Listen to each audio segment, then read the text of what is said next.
think there's any avoiding it now. I don't think there's any avoiding it.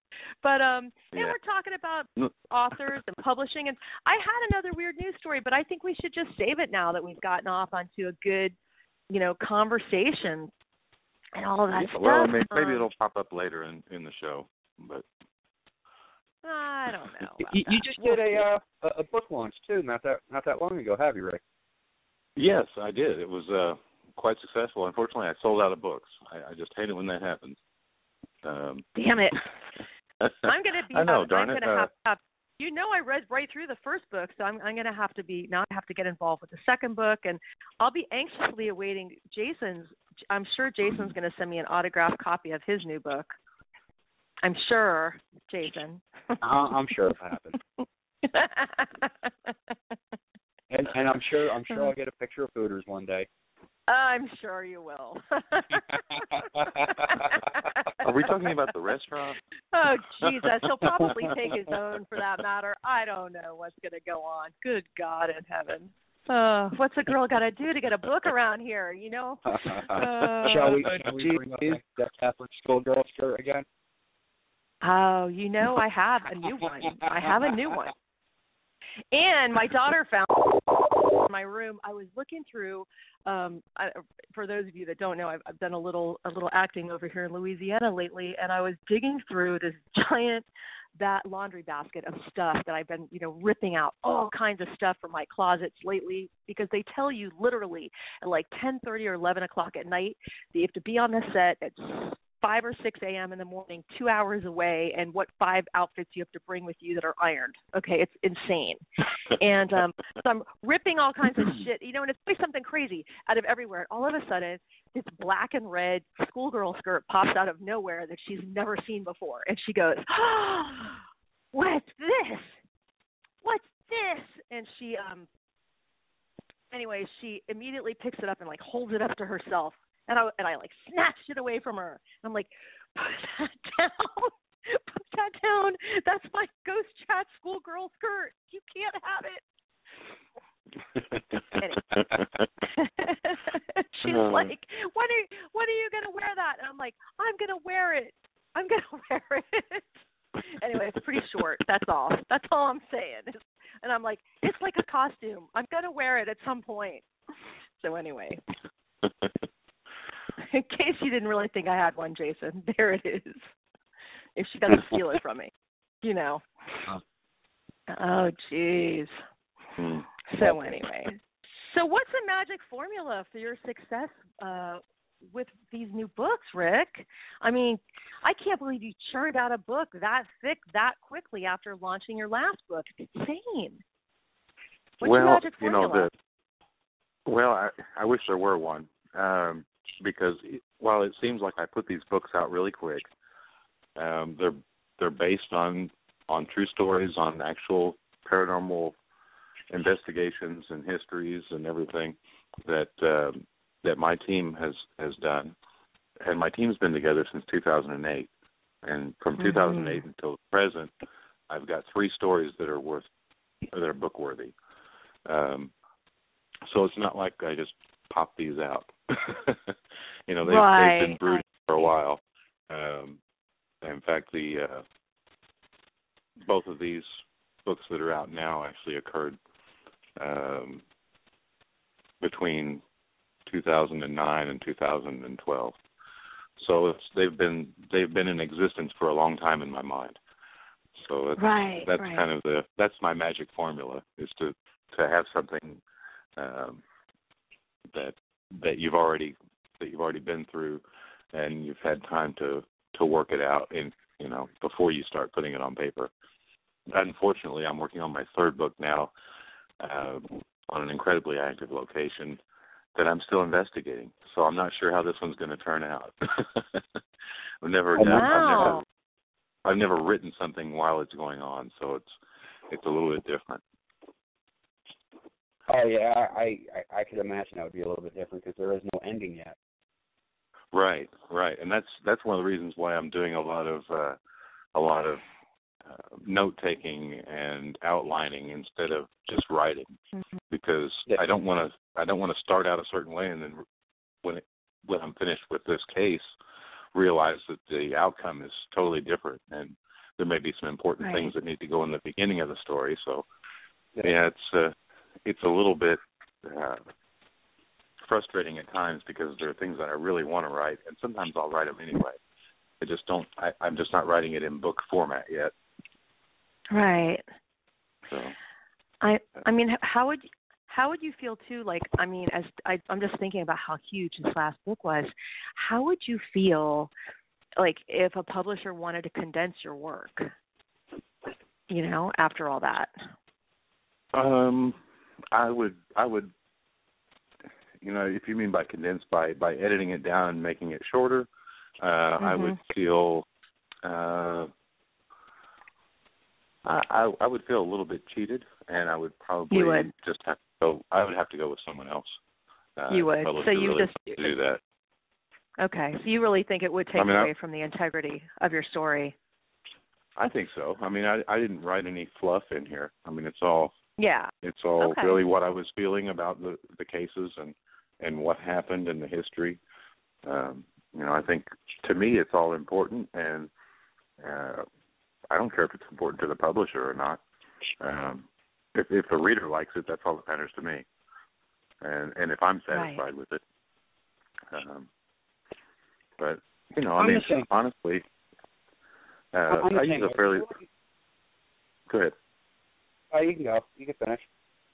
Oh, I was just going to say, honestly, I on the first two printings, I used a larger font or asked to have a larger font used to make it for easy reading. And Jody, having read the first book, you know what I'm talking about. Yeah, yeah. So, you know, while the second book is 400 pages, even with a reduced size font, 400 pages isn't that long for a book anymore. I mean, you look at the Harry Potter series, and some of those books are 700-800 pages long. You know, and they still draw people in. You know.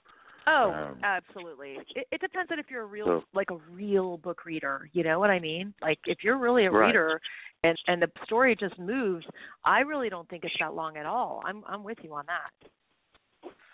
And then another thing, you know, was after putting the first book out, I had such a huge response to it. You know, so many great accolades from people who read it, who really loved it. And the only real complaint that I got was it should have been longer. You know, and so that's why I didn't hesitate to make the second book longer. Excellent. Excellent. I never wrote my books in a way that, long at all. I didn't want them to write long. I wanted them to be easy. I wanted them to be something that people can read while they're taking a shit in the morning and be done with it within a week. That's what I wanted. Well, because as much as I do enjoy writing, and as much as I do enjoy telling a story, and even reading for that matter, I've noticed that a lot of people don't have time to read anymore. They read break at work, and you know, they might read 20 minutes before they go to bed or whatever the case is. They're just so cooped up with their busy, hectic life anymore that no one really reads that much. So I felt by keeping it a little bit smaller and simple, they can just blow through it and be happy and buy my next one. You're so funny. Well, I don't think that's not even true, Jason. Like, some people love to read. I mean, I'm a fast reader. People love to read. They just don't have the time to read. Don't put words in my mouth. I didn't say people don't like to read. Well, some people don't. They don't have time to read. You know, they go to work. They work 10, 12-hour days. They come home. They got a bunch of kids screaming in their ear because they're hungry. They got to feed them. Then they got to put them in a shower. They got to make sure their homework's done and so forth and so on. And by the time they're done with all of that, it's 10 o'clock at night, and they got to get up at 6 in the morning. Right, but you can't think of that as true. A writer. Yeah, but I mean, I read late at night. While I'm writing a book, I'm not going to lie. While I'm writing a book, I'm already thinking about the marketing strategy for that particular book.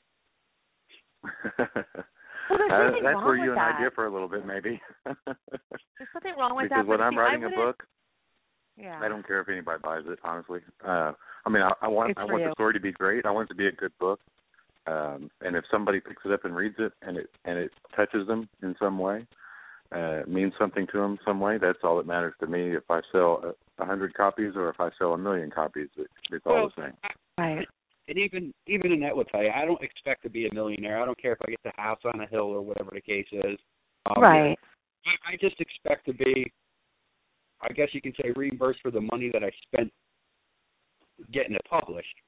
So if I make $200 off of that book, I'm happy. I am set to go. I'm like, yeah, I'm in the green. I'm all right. There you go. Yeah. Well, but I like knowing that, yes, people do read my book and they do get something out of it, regardless if it's a laugh or something a bit more sincere. Well, yeah, as long as it's entertaining, as long as someone gets some form of entertainment, feels some kind of emotion reading my book, that's and it served a purpose. If someone reads my book, gets to the end and go, man, I wasted a lot of time on that, then that's not so good. No, I'd that's rather not have not. made that sale. But the reason, one of the reasons why I don't mind writing long books is because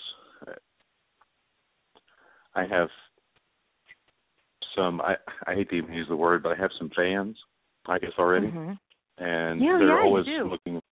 They're looking for that next book, and it takes me a while to write them because I put my heart and soul into them, and so I have people who will reread.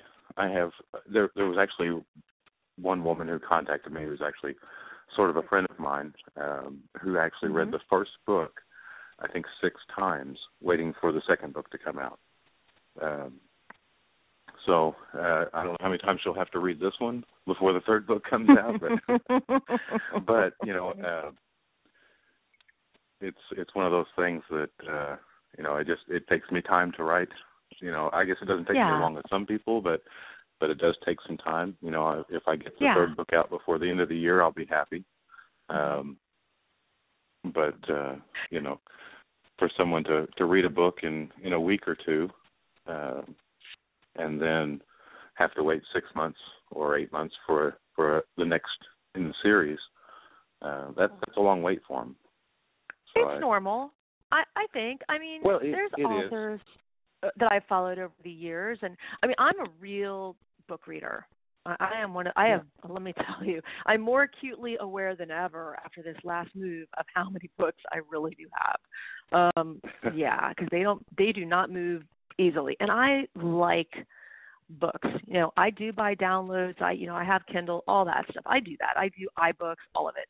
But I prefer a book, where I can hold it and look at it and read it. And I will reread a book. Yeah. I won't reread it 3 times in 6 months, but I will not do that. I'm not going to lie. But I will definitely reread your book at another time. Definitely. Like, I'll get in the mood and I'll be like, oh, that was such a good story. I love that book. I'm going to read that one again. I will definitely, like, while I'm laying out in the sun, sit and read a book. I read books late at night. If I enjoyed a book, I will definitely go back and reread it. But not everybody does. Definitely not everybody does that. But many times I've waited a year, even 2, for like a really good Judith Krantz book. I've read all kinds of books over, to come out. It takes a while. It takes a while. Yeah. Judy Collins. It takes a while for them and their fat books to come out. Yeah, it does. Yeah, it does. Yeah. The Harry Potter series, okay. they were about once a year, I think. And sometimes they even were longer than that. And I mean, some of them they're different sizes. Some of them are huge. They're tomes. Those books are so huge. But and your books are interesting, I think, too, because they're almost that line because they're fiction, but because you're basing them on real life experiences and real life investigations, and I know that you also do a lot of real life research. And all of that sort of is, from my discussions that I've had with you, intertwined and mingled together. And then after you stew it all up, you write these books, which is, that's a fantastic, method, definitely. What do you like to read more? Do you read more fiction or more nonfiction? Your books are really kind of a little bit of both.